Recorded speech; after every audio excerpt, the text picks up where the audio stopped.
The alien ship floated silent and dark in the empty space between the stars. Its sleek silver hull, once shining like a mirror, now showed burn marks and twisted metal where the engines used to be. Inside the ship, 12 creatures moved slowly through the dim corridors, their breathing heavy and labored. Commander Veltar pressed his long, blue fingers against the control panel, but the screen stayed black.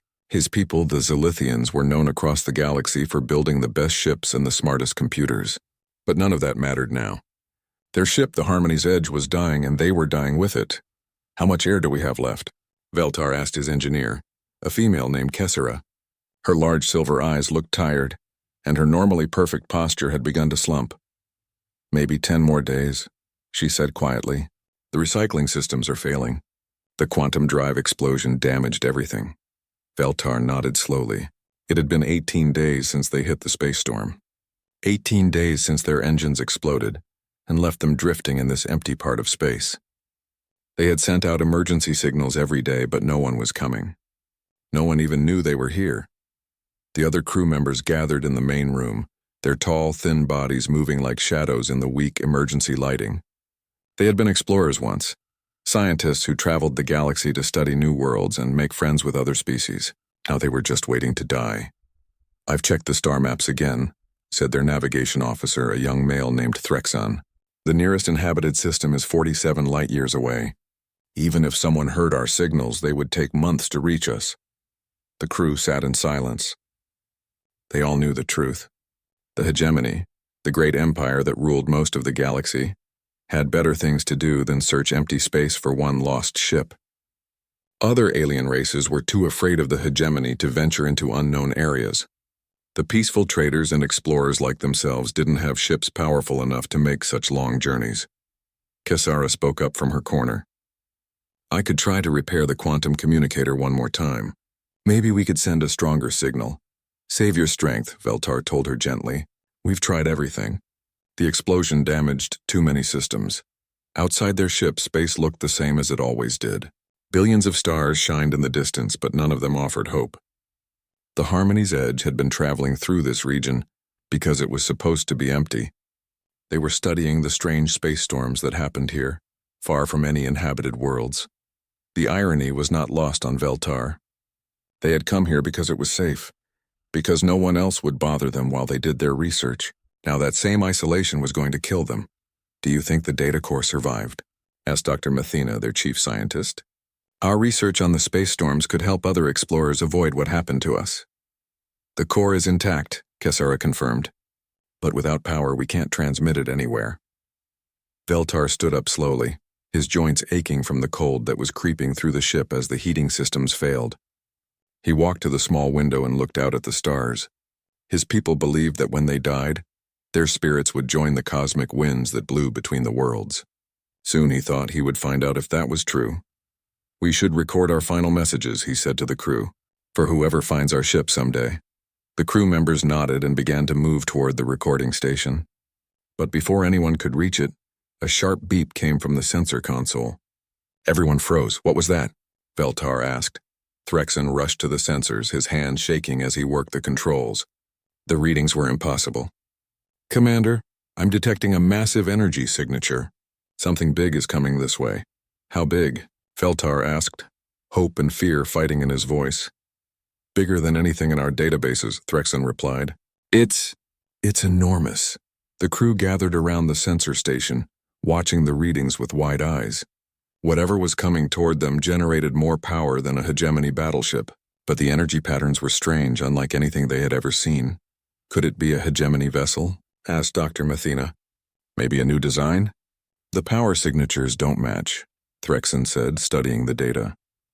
"This is something else entirely." Kessera looked at the readings and shook her head. "Look at these numbers. This ship has to be at least twice the size of the largest hegemony dreadnought. Who could build something like that?" Veltar felt his heart beating faster. After 18 days of hopelessness, something was finally happening. But was it rescue or a new kind of danger? The unknown ship was too powerful to fight, even if their weapons had been working. They could only wait and see what wanted with them. "How long until it gets here?" he asked. "At its current speed, maybe 1 hour," Threxon answered. 1 hour. After 18 days of waiting for death, 1 hour felt like both an eternity and an instant. Feltar looked at his crew, seeing the same mixture of hope and fear in their faces that he felt in his heart. "Everyone prepare for contact," he ordered. "We don't know who they are or what they want, but they're our only chance." The crew scattered to their stations, checking what systems still worked and preparing for whatever was about to happen. Outside their dying ship, the mysterious vessel continued its approach, bringing with it the first hope they had felt since their long nightmare began. As they waited, Veltar wondered what kind of beings could build such a powerful ship. Were they conquerors like the hegemony, peaceful explorers like his own people, or something entirely different, something the galaxy had never seen before? Soon he would have his answer. One way or another, the waiting was almost over. The space around the dead alien ship suddenly filled with brilliant white light. Reality seemed to tear itself apart, as the massive human warship dropped out of hyperspace with a thunderous flash that lit up the darkness.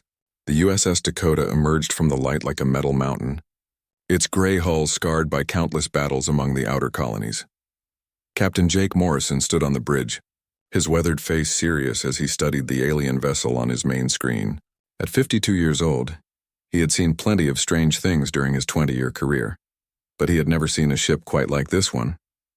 Its silver hull was elegant and smooth, completely different from the angular, practical design of human spacecraft. "What do you make of it, Amy?" he asked his sensor operator, Lieutenant Amy Rodriguez.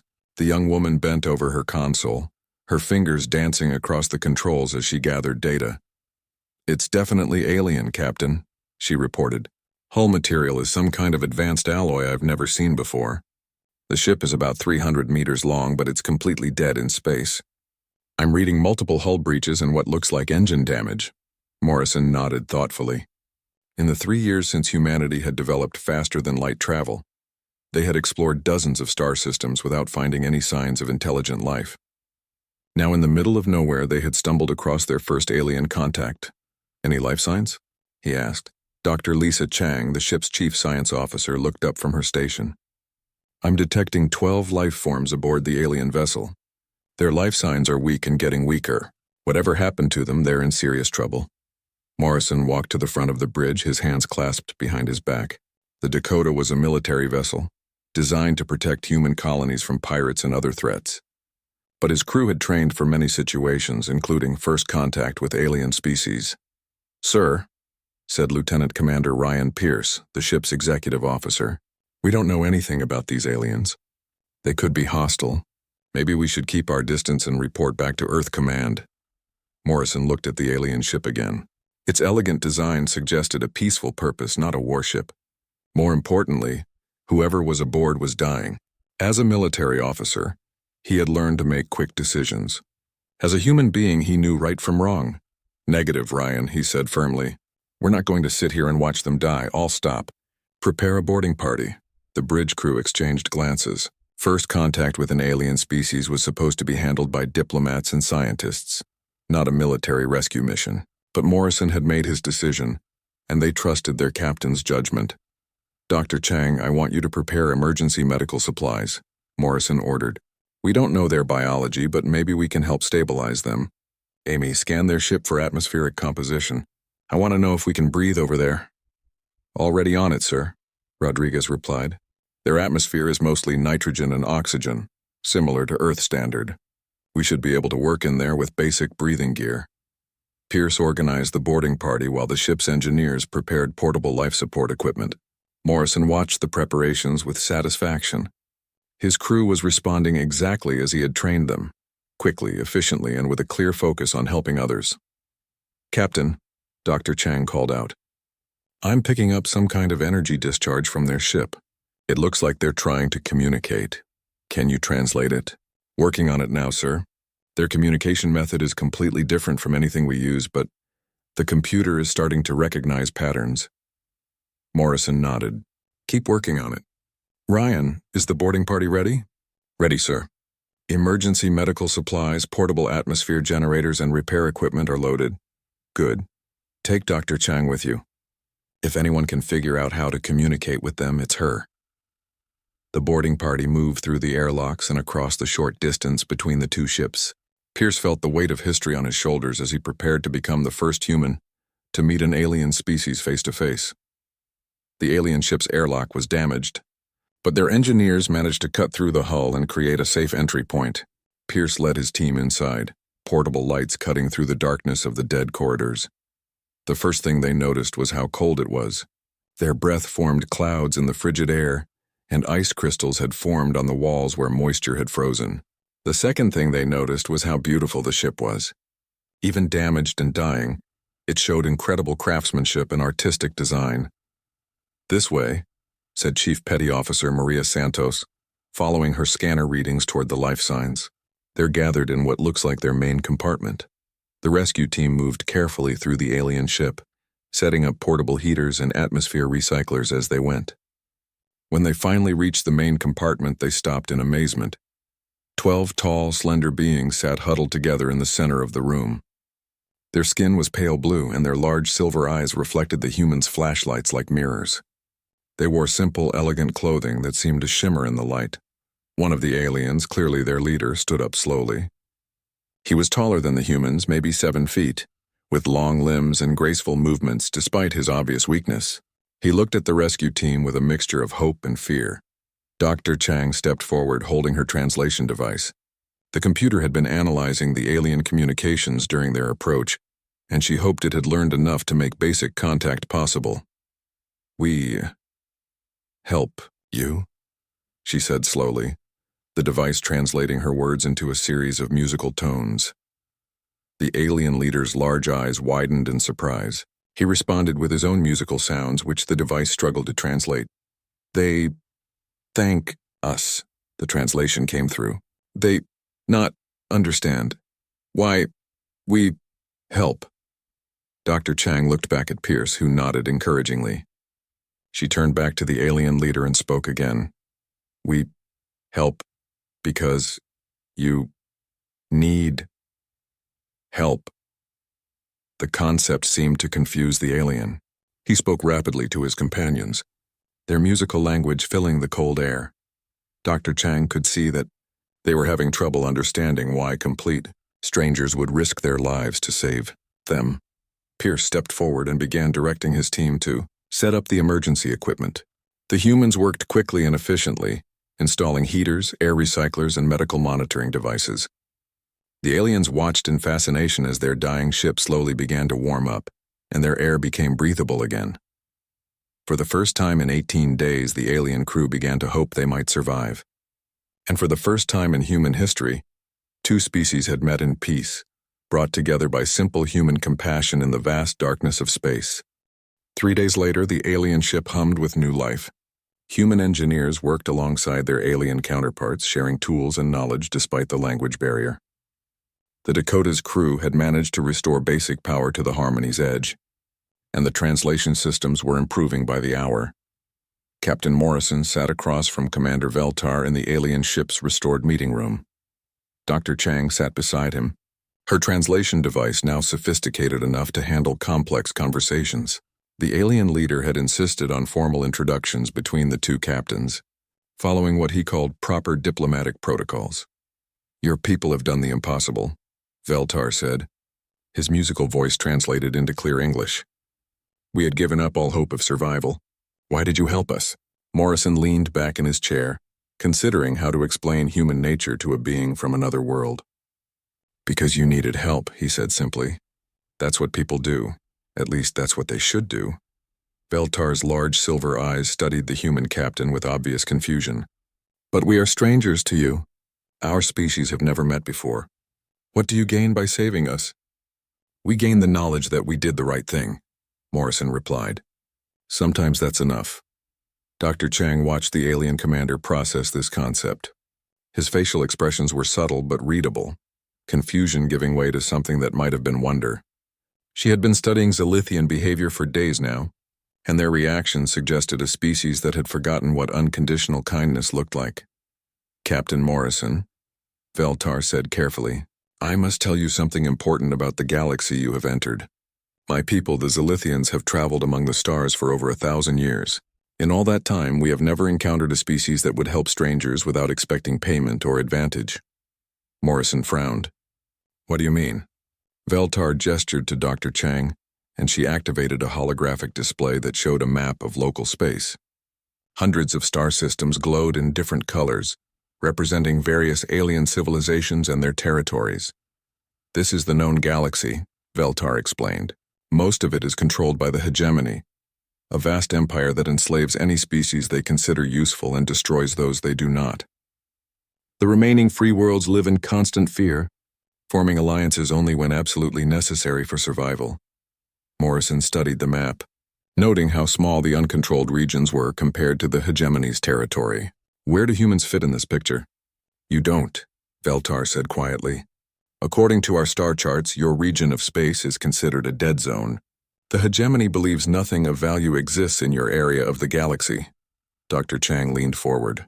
That's probably why we've never encountered other species before. We've been isolated without knowing it. Commander Veltar activated another display, showing technical readouts of both ships.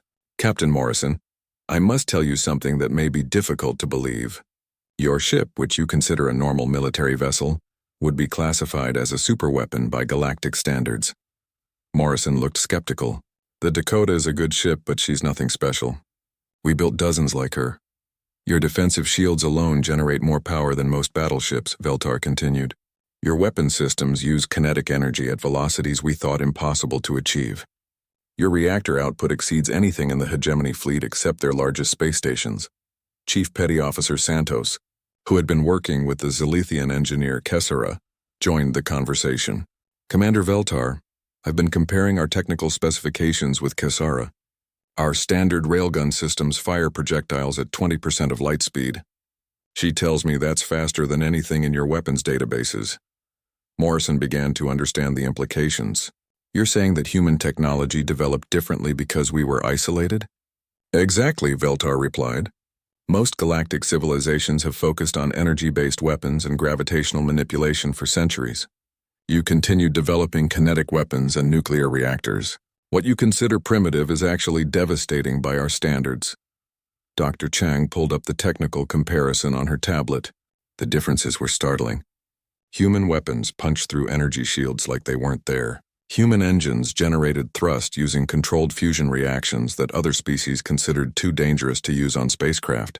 Human computers processed information using quantum systems that most aliens had abandoned as unstable. There's something else, Veltar said, his voice growing darker. The hegemony has recently begun what they call the final expansion. They are systematically conquering or destroying the remaining free worlds.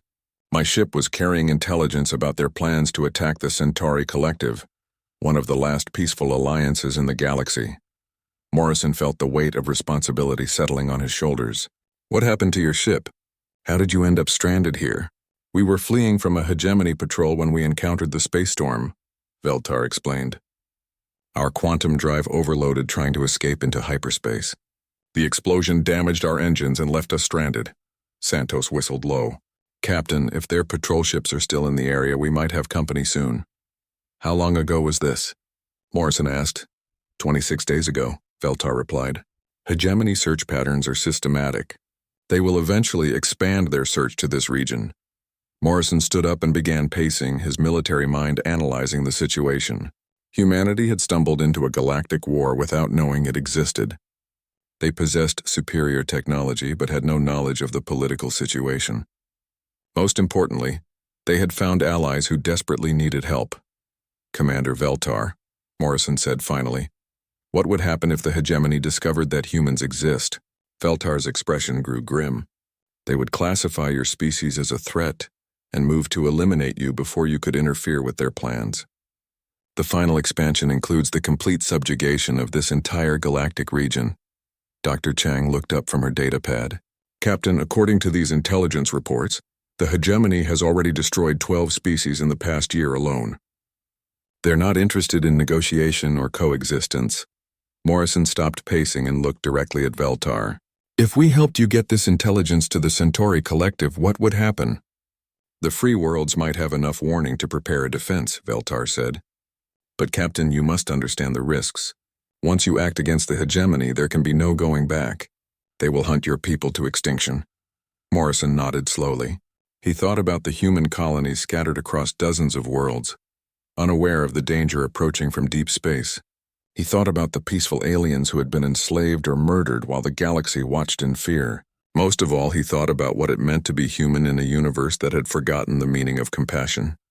"Commander Veltar," he said quietly, "how long would it take to reach the Centauri Collective?" "With your ship's speed, perhaps 10 days, Veltar replied. "But Captain, you would be declaring war on the most powerful empire in the galaxy." Morrison smiled grimly. "Then we better make sure we win." Captain Morrison called an emergency meeting in the Dakota's main briefing room. His senior officers sat around the polished metal table, their faces serious as they digested the information Commander Veltar had shared with them. The holographic display showed the galactic map, with the hegemony's territory glowing an ominous red. "So let me make sure I understand this correctly," said Lieutenant Commander Pierce. "We've stumbled into a galaxy-wide war where the bad guys are winning, and they'll try to exterminate humanity if they find out we exist." "That's about the size of it," Morrison confirmed. "The question is, what do we do about it?" Lieutenant Rodriguez studied the tactical displays showing hegemony fleet movements. "Sir, according to these intelligence reports, the hegemony has over 10,000 warships." "We have one. Actually, we have 43, Dr. Chang corrected. "That's the current size of the Earth Defense Force fleet. But Ryan's point stands. We're vastly outnumbered." Chief Santos leaned forward. "Captain, I've been working with their engineer, Cassara. She's shown me technical specs for hegemony weapons. Our point defense systems would shred their fighters, and our main guns could punch holes straight through their battleships." "Numbers aren't everything," Morrison nodded. "What about the intelligence Commander Veltar is carrying? How important is it?" Dr. Chang activated a new display. "According to the data, the hegemony is planning a coordinated assault on the Centauri Collective in 47 days. They're positioning 8 fleets for simultaneous attacks on 12 worlds. If they succeed, it will effectively end organized resistance in this part of the galaxy." "And if we deliver the intelligence?" Pierce asked. "The Centauri Collective might have enough warning to prepare a defense, maybe even launch a preemptive strike," Chang replied. "But Captain, once we take sides in this conflict, Earth becomes a target." Morrison stood up and walked to the viewport, looking out at the alien ship floating nearby. Through its illuminated windows, he could see Zilithian and human crew members working together, sharing knowledge and tools despite their obvious differences. "I've been thinking about this for the past day," he said quietly. "We have 3 options. First, we could escort Commander Veltar to safety, and then return to Earth, warning our government about the situation and hoping the hegemony never finds us." "That's the safe play," Pierce agreed. "But it probably just delays the inevitable." "Option 2, Morrison continued. "We deliver the intelligence to the Centauri Collective and then head home, letting them fight their own battles." Santos shook her head. "Captain, from what I've learned about the hegemony, even if the free worlds win this battle, the war will continue. Eventually, they'll lose." "Which brings us to option 3, Morrison said, turning back to face his officers. "We take a stand. We use our technological advantages to strike at the hegemony directly and show the galaxy that someone is willing to fight for freedom." The room fell silent. The implications were staggering. A single human ship declaring war on an empire that spanned thousands of worlds. Lieutenant Rodriguez broke the silence. "Sir, what does Earth Command have to say about this?" Morrison smiled grimly. "We're 43 light-years from Earth, Amy. By the time we could send a message and get a reply, the Centauri Collective would be destroyed. We have to make this decision ourselves." Dr. Chang pulled up another display showing human colony worlds. "Captain, if we act against the hegemony, we're not just risking our own lives. There are millions of human civilians on dozens of worlds who would become targets." "That's true," Morrison acknowledged.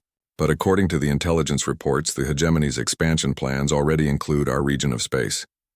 They're coming for us eventually, whether we fight now or not." Pierce stood up and joined Morrison at the viewport. "Sir, there's something else to consider. If we can prove that the hegemony can be defeated, other species might join the resistance. Right now, everyone's too scared to fight back." "The fear is understandable," Santos added. "For most of these species, the hegemony represents overwhelming force. They've never seen anything that could challenge it." Morrison thought about his conversation with Veltar, How confused the alien had been by simple human compassion. In a galaxy ruled by fear and oppression, basic decency had become revolutionary. "There's one more thing," Dr. Chang said quietly. "I've been analyzing the hegemony's expansion patterns. They don't just conquer worlds. They strip them of resources and enslave or eliminate the populations. In the past 50 years, they've caused the extinction of over 30 intelligent species." The briefing room fell silent again. Morrison looked at each of his officers, seeing the same mixture of fear and determination in their faces that he felt in his heart. "I want to hear from each of you," he said finally. "This decision affects all of humanity and I won't make it alone." Rodriguez spoke first. "Sir, my family came to the colonies to escape oppression on Earth. If we don't fight the hegemony now, future generations won't have anywhere left to run." Santos nodded. "Captain, I joined the Defense Force to protect people. Right now, there are millions of beings in slave camps throughout hegemony space. If we have the power to help them and we don't act, what does that make us?" Dr. Chang looked at her datapad one more time before speaking. "From a purely logical standpoint, our best chance of survival is to strike first while we still have the element of surprise. If we wait, the hegemony will eventually discover us and attack when we're not ready." Finally, Pierce turned to face Morrison directly. "Captain, you taught me that being a leader sometimes means making the hard choices that others can't make. The hegemony represents everything we've fought against throughout human history. Slavery, oppression, and the strong preying on the weak. If we don't stand up to them, who will?" Morrison felt a surge of pride in his crew.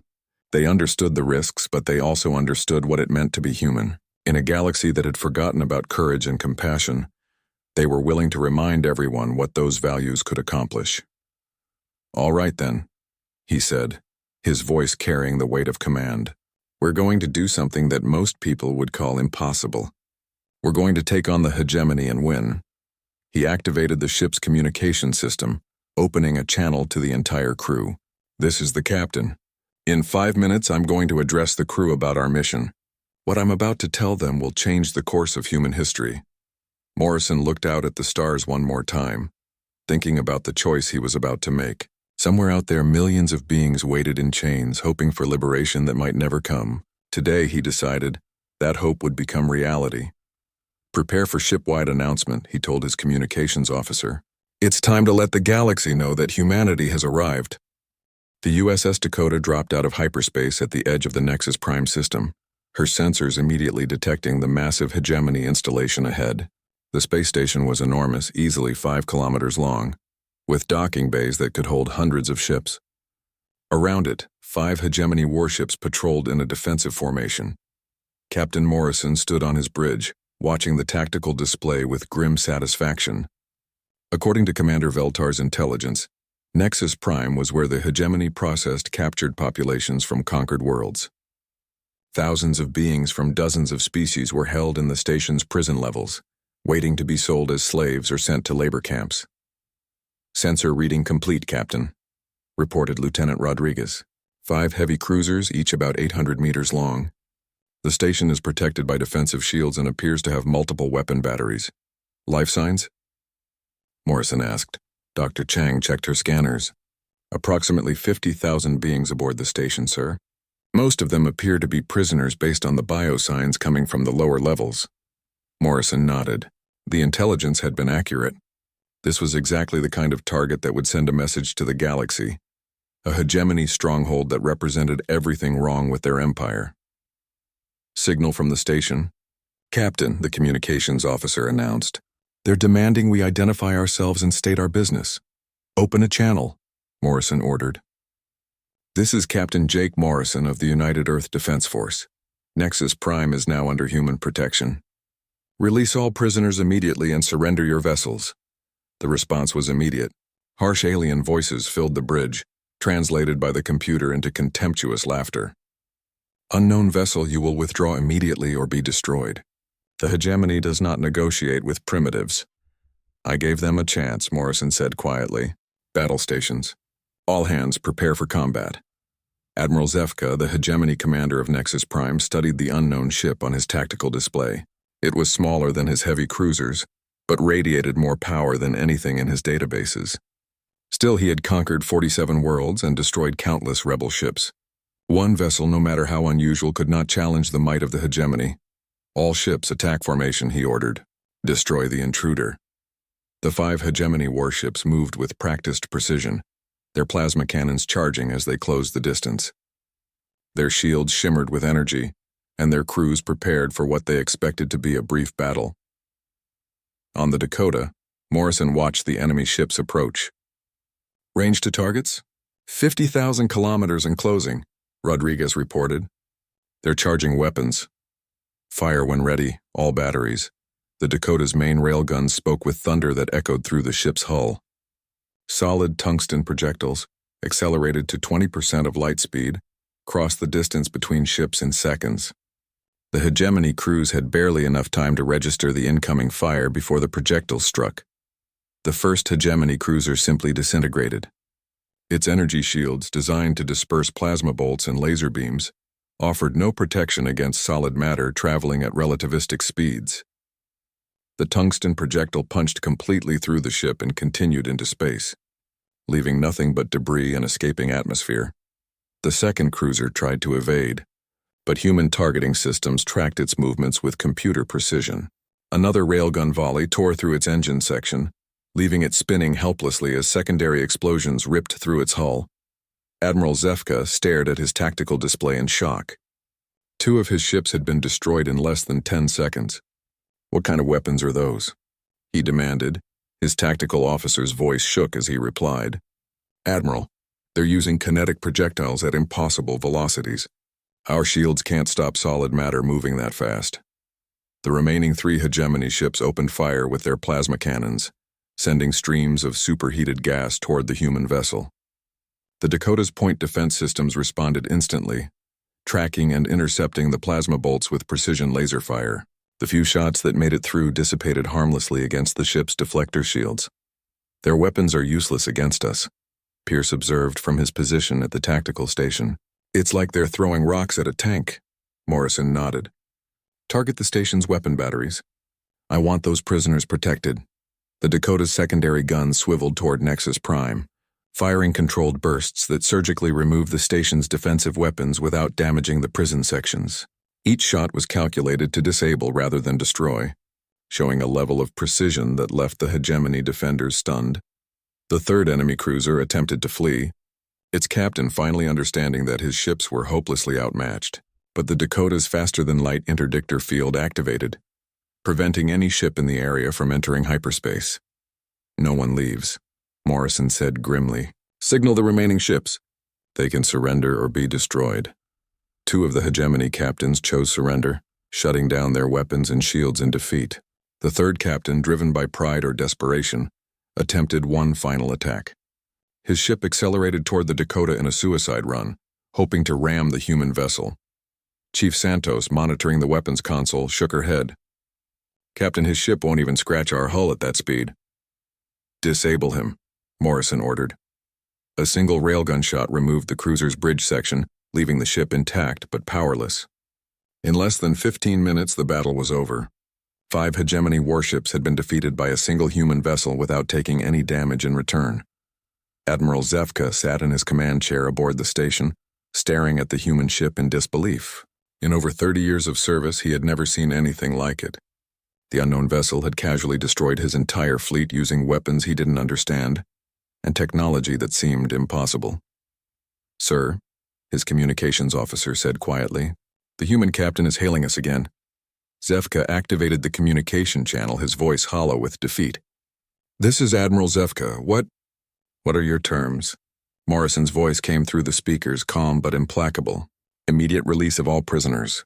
Full surrender of your station and remaining ships. Any resistance will be met with force. Within hours, the liberation was complete. Commander Pierce led boarding parties throughout the massive station, freeing beings from dozens of different species. The prison levels had been horrible. Cramped cells filled with creatures who had given up hope of ever seeing their homeworlds again. Among the freed prisoners was a young Centauri female named Leth Ara, whose people had been thought extinct after the hegemony's last conquest. She stood in the Dakota's medical bay, tears streaming down her face as human doctors treated her injuries. I never thought I would see another friendly face, she whispered to Dr. Chang. The hegemony told us that resistance was impossible, that no one in the galaxy was strong enough to challenge them. Dr. Chang smiled gently. They were wrong, and now everyone will know it. Captain Morrison stood in the station's command center, broadcasting on all hegemony communication frequencies. Representatives of 8 different species stood beside him, living proof that the Empire's grip could be broken. "This is Captain Jake Morrison of the United Earth Defense Force," he said, his voice carrying across the galaxy. "Today, Nexus Prime has been liberated. The thousands of beings held here as slaves are now free. To all who hear this message, the hegemony's reign of terror ends today. Resistance is not futile, freedom is possible, and humanity stands ready to fight alongside any who choose liberty over oppression." The message spread through underground networks and secret communication channels, reaching slave camps and prison worlds throughout hegemony space. For the first time in generations, hope began to stir in the hearts of the oppressed. 3 days later, the Dakota began its journey back to Earth, escorted by ships from the species they had liberated. The freed prisoners had insisted on accompanying the humans, eager to see the world that had produced such unlikely liberators. As they traveled through hyperspace, Morrison stood in his quarters looking at a holographic message from Earth Command. Word of the liberation had reached home, and the entire human government was in emergency session, debating how to respond to their sudden entry into galactic politics. Commander Veltar entered the room, moving with the quiet grace typical of his species. "Captain, I wanted to thank you again for what you've done. Not just for saving my crew, but for showing the galaxy that compassion still exists." Morrison smiled. "We just did what seemed right at the time." "That is exactly what makes your species so remarkable," Veltar replied. "In a galaxy that has forgotten how to hope, you reminded us all what courage looks like." Outside the ship, the stars seemed brighter somehow, as if the universe itself had been changed by the events at Nexus Prime. Word was spreading faster than any ship could travel. The hegemony was not invincible. Humanity had entered the galactic stage, and for the first time in centuries, freedom had a fighting chance. The galaxy would never be the same.